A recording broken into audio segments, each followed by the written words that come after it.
Hello everyone, and welcome back to Crystalline, where we're gonna continue on with finding out the cute things, maybe. I don't know.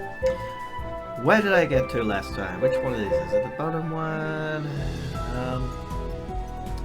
It's this bottom one, yes. Let's just get into it, shall we? Lots of reading.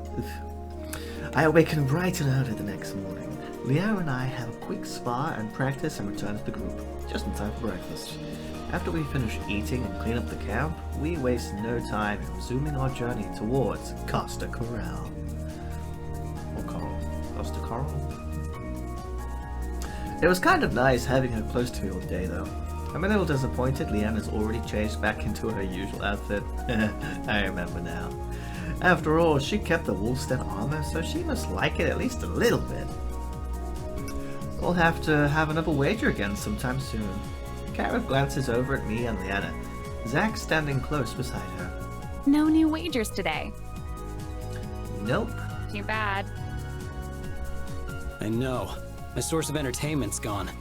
This is gonna be a long trip. Kara hugs Zach's arm and pushes herself close to him. I'm sure I could find a way to keep you entertained.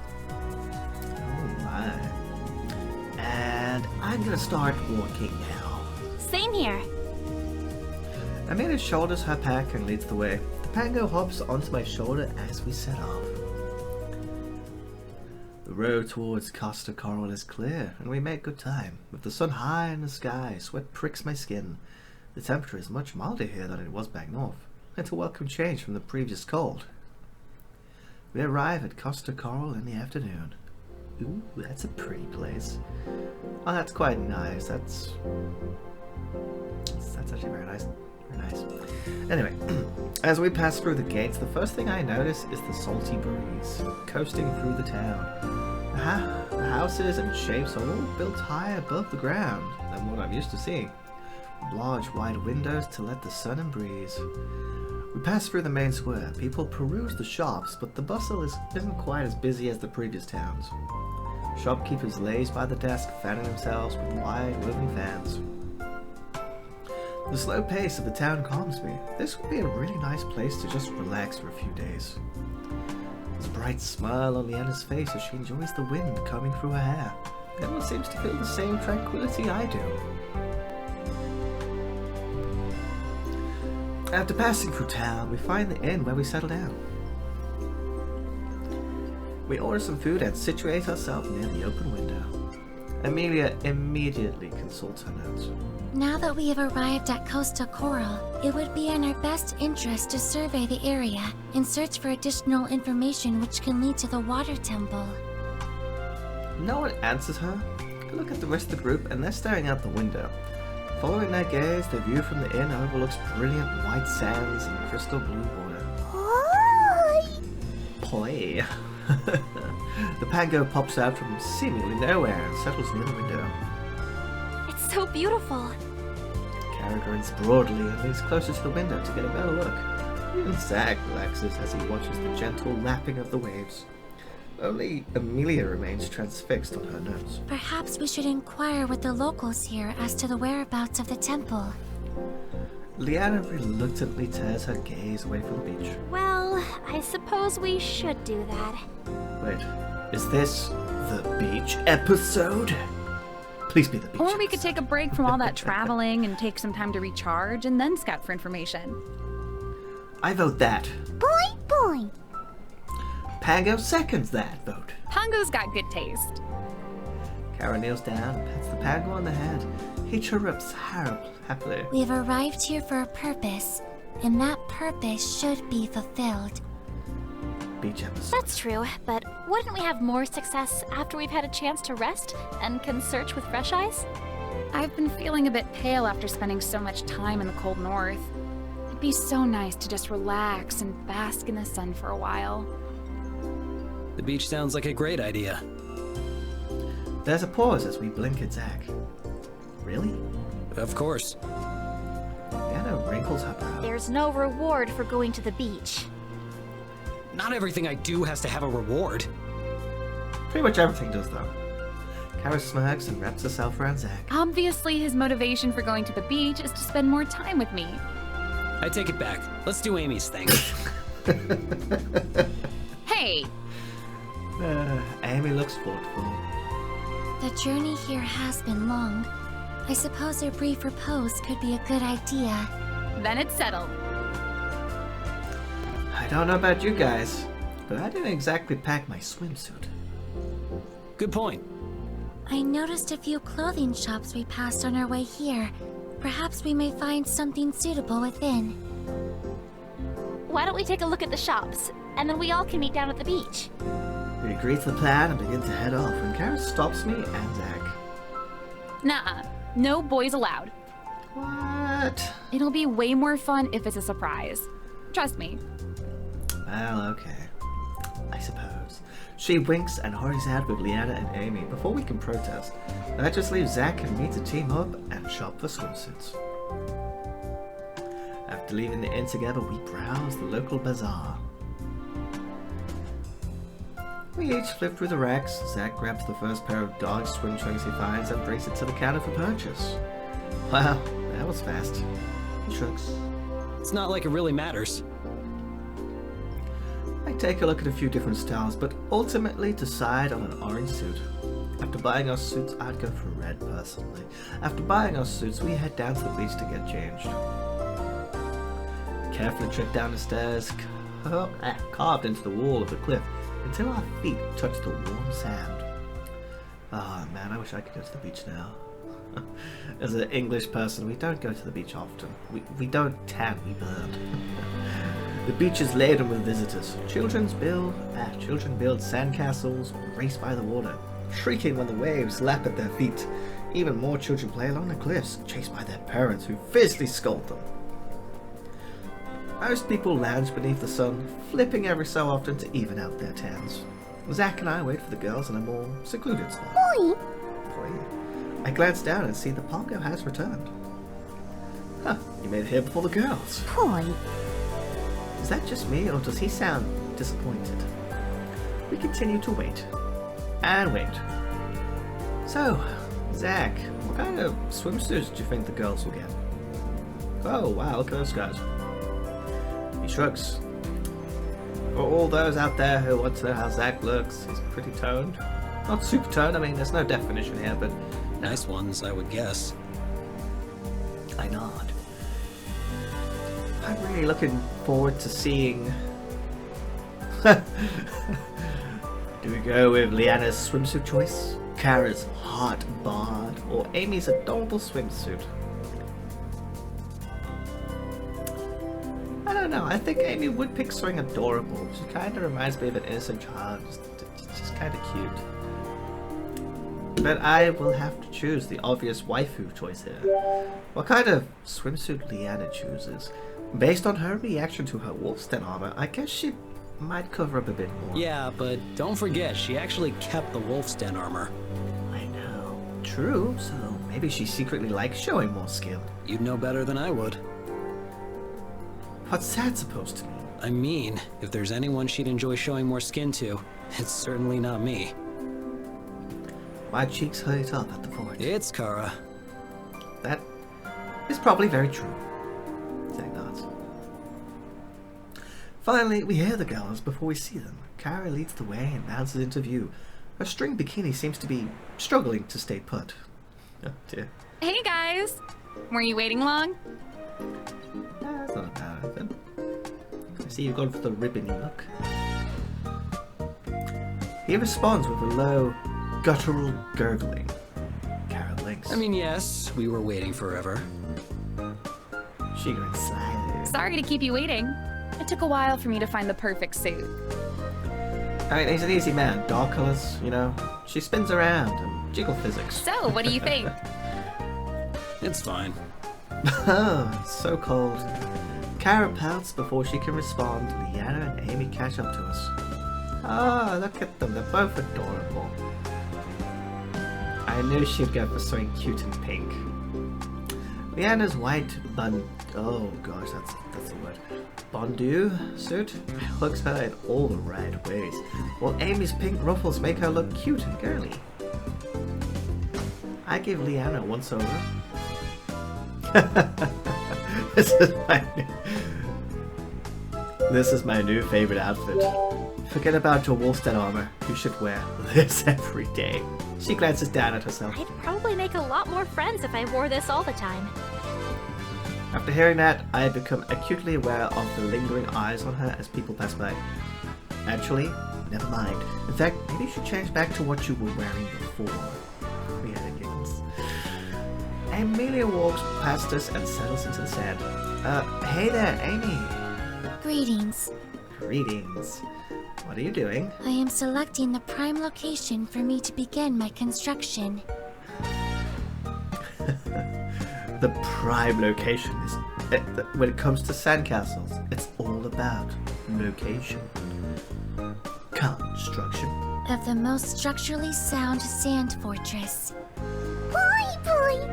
The Pango bounds over to Amy and wobbles excitedly. Of course, you may be of assistance. Leanna pulls me aside as Amy starts digging in the sand. Why don't we go check out the water?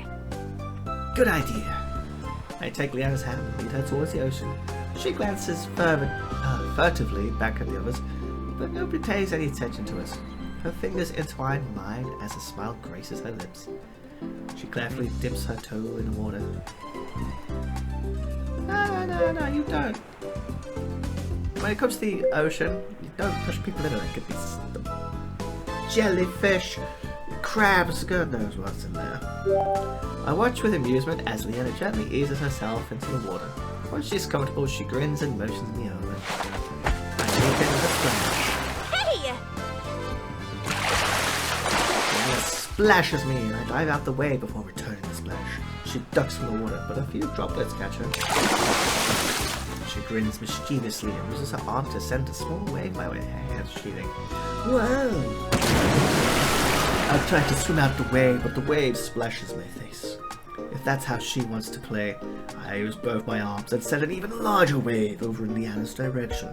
She automatically moves her arm into casting position, hoping to push the wave away from her, and realizes too late that she's not wearing her manipulator. Old habits must die hard. The wave crashes around her. Oh, you are so going to regret that. Challenge accepted. Uh-oh. Let's not do anything rash now. I try to swing away, with some more distance between her and myself. For all I know, she's going to somehow send a tsunami my way. Leanna swims closer to close the gap. You're just having fun, right? I rated myself for the worst, but to my surprise, Leanna swims over to me and boops me on the nose. Huh? Fooled you! You trickster. She giggles. I got you all riled up for nothing. Oh yeah? I grab her waist and pull her into me. She gasps as she looks up at me, her chest against my own. With the team back on the beach, I draw Leanna into a lingering kiss. Her eyes flutter as we pull breathlessly away. Oh. Now who's the one all riled up? Still you. She playfully pushes me away to try to mask the colour in her cheeks. Leanna squeezes some of the water out of her hair. I think I'm ready to dry out a bit in the sun. Yeah, salt water's terrible on the hair. Yeah, same here. Let's go check back in the woods. We head back to shore. I mean, this fortress looks to be nearly complete. That girl works fast. The Pango bounces from buttress to buttress. A little shovel in his mouth. Oh, that sounds cute. That's cute. He's helping. Zack lounges on the sand, his eyes closed while Kara pouts beside him. She doesn't look too happy at Zack. As soon as she spots us, she rushes over to Leanna. I'm feeling kind of hungry. Are you hungry? Let's go get some food. She grabs Leanna's hand and drags her over to the food cart. Now, I'm going to take a guess, since this is, Japanese inspired, will they bring a watermelon back? I stand next to Zack. What was that about? Meh. Zack leans back in his beach chair. I think Kara's trying to get your attention. Zack, I nudge him. What? What are you doing? Trying to relax. You should be relaxing with Kara. I was. She was right next to me. Maybe with your eyes open and focused. on her? He raises an eyebrow. Leanna returns with an ice cream and seems excited to eat ice cream and as well. Kara trails behind. She stops right in front of Zach, returns to face Leanna. I am starving. When Leanna looks at Kara, she seems just as baffled as ever. Kara reveals a banana and nothing else. I thought she was starving. She peels. This is nothing. This is PG-13. It's safe. She's just eating a banana. She peels the banana and then carefully maneuvers the fruit into her mouth. Cora, be careful! If you take it all at once, you could choke.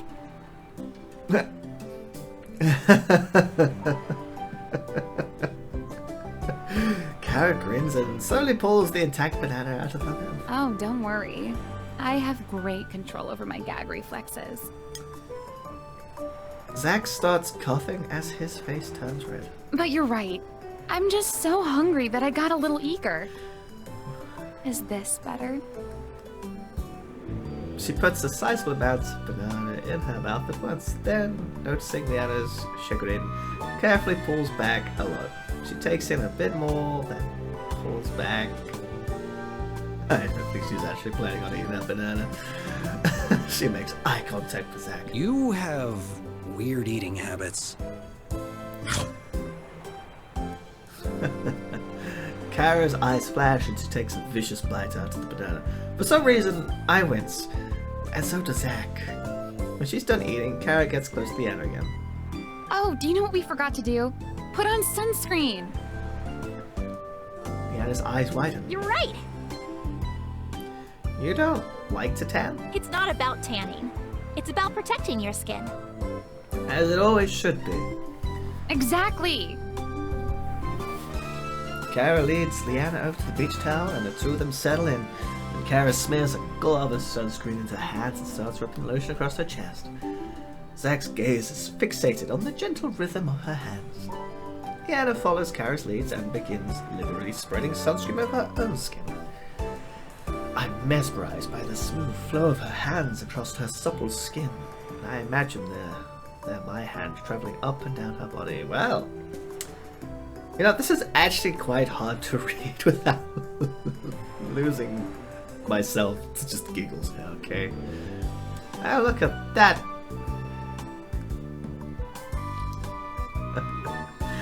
Okay, that's, that foot's a little bit jank. Hey, like that's actually considered a nosebleed. You know, I couldn't see it when you were on the bed and wolf stand in this pose, but now I'm starting to understand what you mean. I told you, it's the most attractive pose. Alright.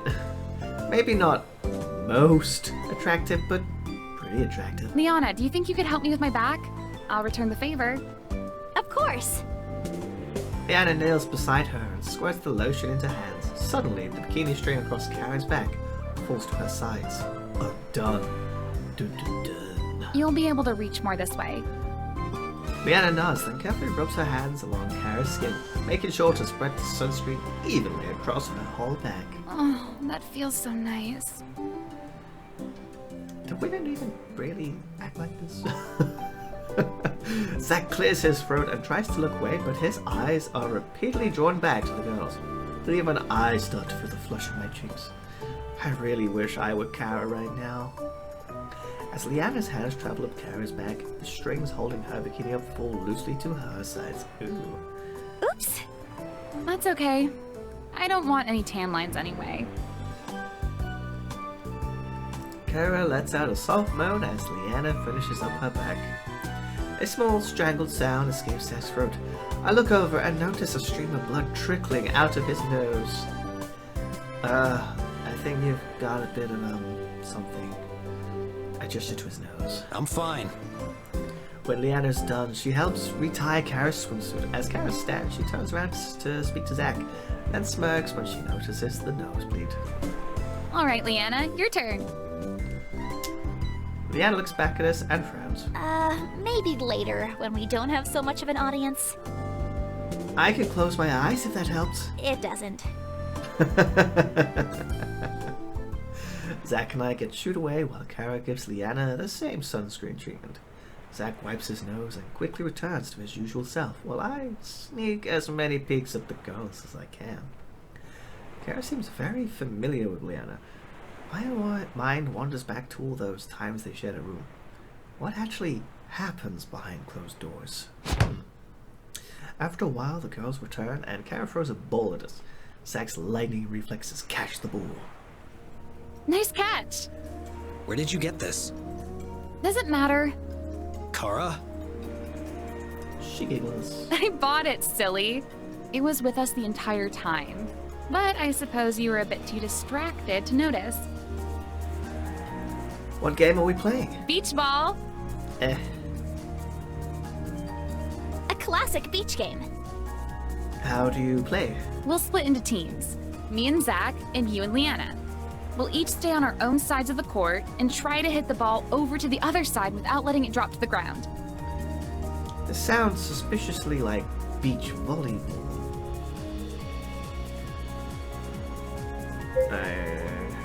Sounds fun. Sure, that sounds like it could be fun. And it'll just be an added bonus when we win. Yes. Oh yeah? Should we make a wager? Leanna's face flushes. That won't be necessary. You better get into position or this first serve will be an automatic point for me. Leanna and I hurry over to the side of the court. There's a towel placed in the sand to divide the two sides. Kara serves first and Leanna dives to bump it. Then I spike it over the side, expecting the ball to smash in the ground, but Zack saves it and bumps it over. I scramble to reach it, but land gently in the sand. Okay, that wasn't the strongest start. It isn't long before Zack and Kara get into the swing of things. Soon the volleys to either side take longer and longer. At one point, Amy wanders over and sits down on the sidelines to watch. On the last volley, Kara spikes the ball over to her side. Leanna dives to bump it, but misses it by a breath, and the ball bounces in the sand. Leanna lets out a frustrated groan. She serves the ball hard and it flies out of the court. Ah! It's okay. No magic, no cheaty cheat. How did Kara and Zack get so good? I have no idea. We can't let this get to us. It's like you say in my training, stay focused and filter out all distractions. Leanna nods determinedly. You're right. She closes her eyes and takes a few deep breaths. Feel calmer? She smiles as she opens her eyes. Yep, I'm ready to win. We're ready to win, you mean? Are you ladies here to talk or play? Ouch, my feelings. I scowl. We're here to win. Could have fooled me. You suck. Just serve the ball.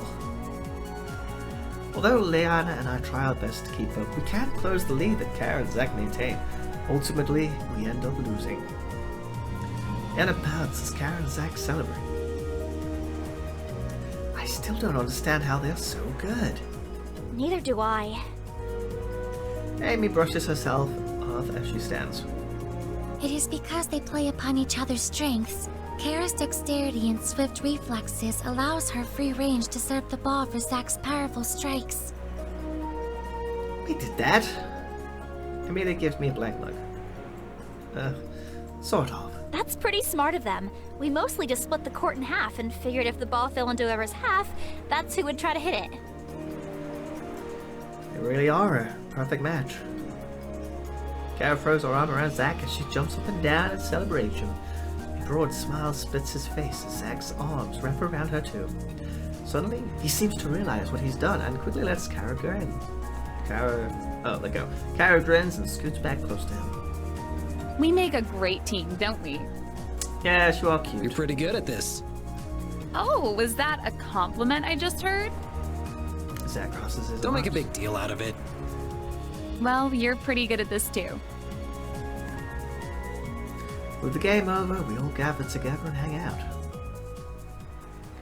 The sun begins descending in the sky, and we enjoy the light breeze billowing around us. Oh, that's pretty.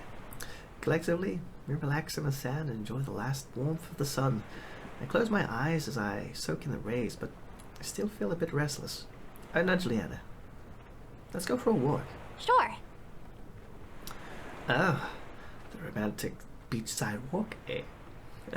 Brushing off the sand, I get to my feet at a nervous walking pace. The beach expands out onto the horizon. Brilliant colors paint the sky as the sun kisses the ocean line. We pass by the cliffs, and both Leanna and I hear voices. She stiffens as she goes on high alert. Do you hear that? Yeah. We pick up the pace and can make out frantic yelling. Help! Somebody help! Middle-aged woman. My head swings around as I glance wildly about me. Then my gaze focuses on a small boy gripping the edge of the cliff with his tiny fingers, his face in a wash of panic as tears stream down his face. A woman, who I assume is the mother, screams for help, tears glistening in her eyes as a crowd forms around them. Leanna breaks from me and races to address the boy. I'm close on her heels. Everything is going to be okay. I just need you to keep holding on, okay? The boy chokes out his words between sobs. I can't. That does not sound like a child. Don't let go. Just keep holding on. Damn it! I need my manipulator. She turns on her heel and sprints back towards the group and our belongings. Leanna! Make sure he holds on. I'll be right back. My heart races as she disappears from view. The boy swings precariously on the cliffside. She'll never make it in time. I can't. You can do it. Just hold on a little bit longer, okay? My hands are... Time slows as the boy's fingers slip. I feel helpless as I watch one hand flail and then the other, and suddenly the boy disappears as he falls. My ears pound to the beat of my heart and all sounds are muted, as if washed away by the ocean. He rushes through the air, but time seems to slow as I reach out my arm. The only thought in my head is to save him. I want him to slow. He's falling too fast. Slow down! Gather the wind around him and slow down! And to my surprise, he does. His descent slows and slows until hovering just above the ground. Then he drops, ungracefully, into the sand, but ultimately unhurt. His mother is right by his side, clutching him to her chest. His sobs are drowned by the tears of his mother, as she scolds him with a mixture of harsh words and kisses. The scene replays in my head over and over again, but he was falling, and that he wasn't. I remember reaching out my arm, and then the wind that saved him. Was that from me? I can still feel the lingering tingle in my arm as the energy dissipates. Gradually the shock wears off, and I feel life return to my limbs. I'm a bit groggy, like I've just woken up from a nap. But I still notice the intense stares as few people are giving me. Whispering snakes around me, and I catch words like casting and impossible. That was magic, wasn't it? The boy slowed down and then stopped in midair. You saw it, didn't you? But who could have cast it? Must have been a mage out here, watching. Yeah. They glance around, looking for anyone who could be suspicious, and their gaze lands on me. Uh-oh. As their eyes narrow, Leanna fire returns and rushes over. The team is right behind her, our things already gathered. Leanna gently urges me to move. Now that the boy is safe, we should get moving. Indeed, it will only cause more questions the longer we stay. As we trudge up the cliffside stairs, I can't stop wondering. Was that me? I know I wanted to save the kid, but I wasn't wearing my manipulator. That's impossible, isn't it? And yet, I felt the unmistakable tingle of magic flow through my arm. Kara voices my thoughts in a low, urgent voice. What happened back there? I don't know. You cast it. What? Somehow, you have discovered a method in which you can cast without your manipulator. But I thought that was impossible. Yes, however, absorbing energy directly is impossible too. For you to use that internal energy to cast is a new occurrence for all of us. We don't know how to channel magic without a manipulator, so we could only teach you to cast in the only way we know how. Do you believe you could replicate such a casting? I'm not sure. Maybe here isn't the best place to be discussing this. Zach eyes the crowd of people rushing past us, presumably to check on the beach. Yeah, let's get to the inn first. We all change out of our swimsuits and then regroup. Kara leads the way and soon brings us to the inn as night falls. We sailed down in a secluded corner, all wearing grave expressions. The more I think about it, the more I'm able to come to grips that I cast it from within, the more excited I feel. After all, I just did the impossible. The silence is stifling. You can feel the questions teetering on the edge of my team's lips, but no one seems willing to speak up first. I want to see if I can cast that again, but the inn isn't the best place to do that. Liana is the first to break the silence. So, the beach. I look at her. You cast it without a manipulator. Yeah. Hearing that sounds so weird and unnatural. How did you do it? I have no idea. Everything happened so fast. Perhaps you can recall certain stimuli which may have affected you differently. I think back. The kid was falling, I didn't want him to get hurt, and then it just happened. Was there a technique you used which is different than what you normally do? I don't know. I reached out and then energy shot out my arm. Did the energy feel any different? Amy raises a brow. What? I'm not a caster. Maybe a bit more concentrated? I really don't remember. My mind was focused on other things.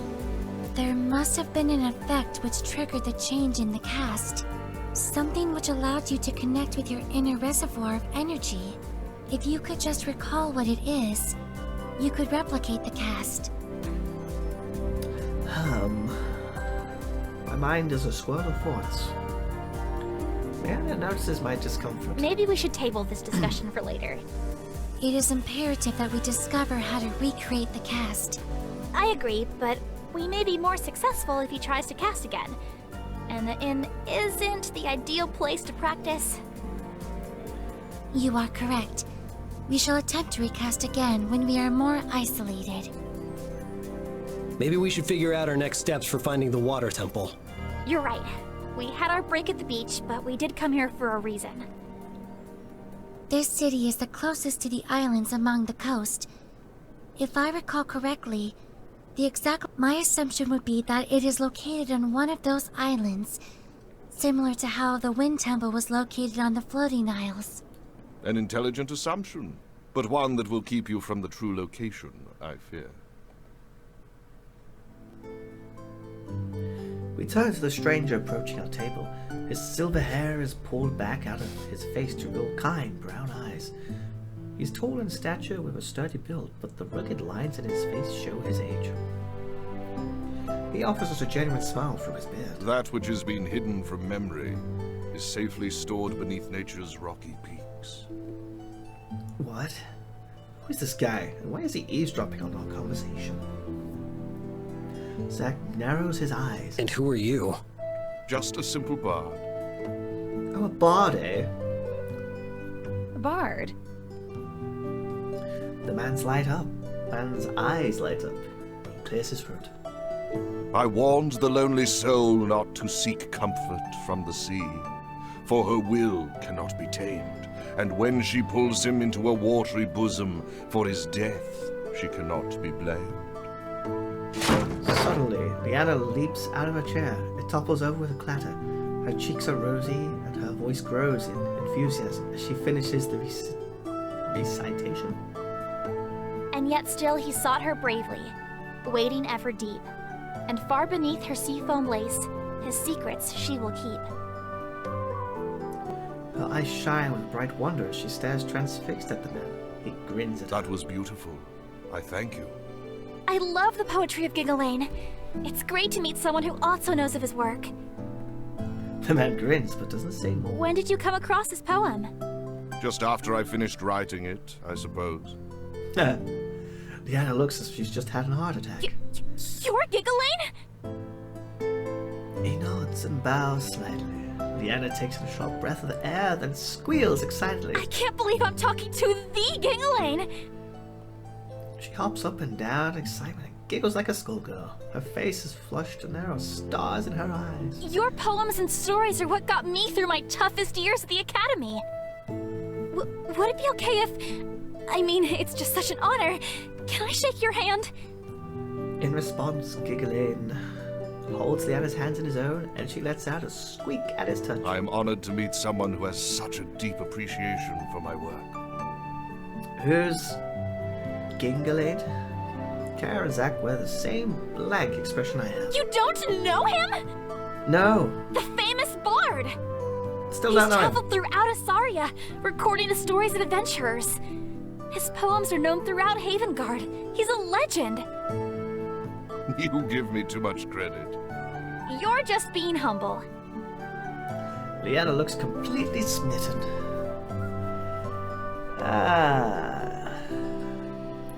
I don't get the appeal of celebrities. I don't like how this guy...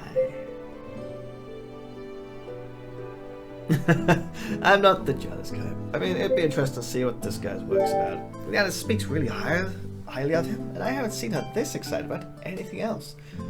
Maybe his work is worth checking out. I'd love to read one of your poems. You're too kind. Perhaps I could give you a live performance if there's time. Well, thank you. He taps his flute. Leanna's eyes go A wide. live performance would be the best thing ever. Oh, actually, I think I have heard of this guy. You wrote about the thief and the purple marble, right? He seems pleasantly surprised. One of my earlier works. I am pleased people are still familiar with it. It is a fun little tale. That doesn't explain why you're here, or why you were listening in on us. Oh, I'm sorry if I overstepped, but it's been a long time since I'd heard anyone talk about the temples. I couldn't help but be interested, and it sounds like you could use some help, too. I can guide you to the entrance of the water temple. It's located below the mountain valley. How do you know where it is? He knowingly taps his nose. As a bard, I do come across all manner of stories and information. He strokes his beard and folds. If you're open to the suggestion, I'd be happy to show you where it is. Why would you want to join us? I'll admit my motives are a bit selfish. If you're adventurers seeking out the temple, I'd like to share in your adventure. Leanna gasps. You want to record a story about us? He nods. I promise I won't be dead weight. I know the journey through the temples is treacherous, but I have heard a lot about them through my own travels. Zack seems skeptic. Stories are stories. How do we know if your information is accurate? Yeah, that one about the thief seemed pretty fantastical. Because he's Gingalain. He doesn't need to make up stories. He bases them all on real events. Throughout this, Amelia had been scanning through Elder Isim's notes. Perhaps there is merit in what the bard says. If even Elder Isim had difficulty locating it, then it must be well hidden. We do know that the Aquarians use the nearby mountains as defenses against neighboring tribes. It is not unlikely that the temple could have been built within the mountain. Difficult terrain deters unwanted visitors. Then it's settled. Gingalain can lead us to the temple. It would be valuable to have the aid of a knowledgeable bard such as he. I spent many a late night reading through his tales of past heroes. They are quite fascinating. They deserve all the recognition they've received. Kara eyes the people trickling into the inn. They talk animatedly about the secret mage at the beach today. It is getting a bit late. Maybe we should turn in for the night. We can head to the water temple tomorrow with the help of our new guide. Agreed. I also don't really want to listen to people talk about the beach incident. What if there's an unlikely chance someone recognizes me? Gingalain smiles at us and pushes himself to his feet. I'm very excited to see this next adventure unfold. I will meet you here in the morning. Say our goodbyes and head upstairs. As I get ready for bed, I notice that Pango never returned. He's probably decided to spend the night with the girls. The lucky Pango gets to go wherever he likes. I crawl into my bed and eventually fall into a dreamless sleep.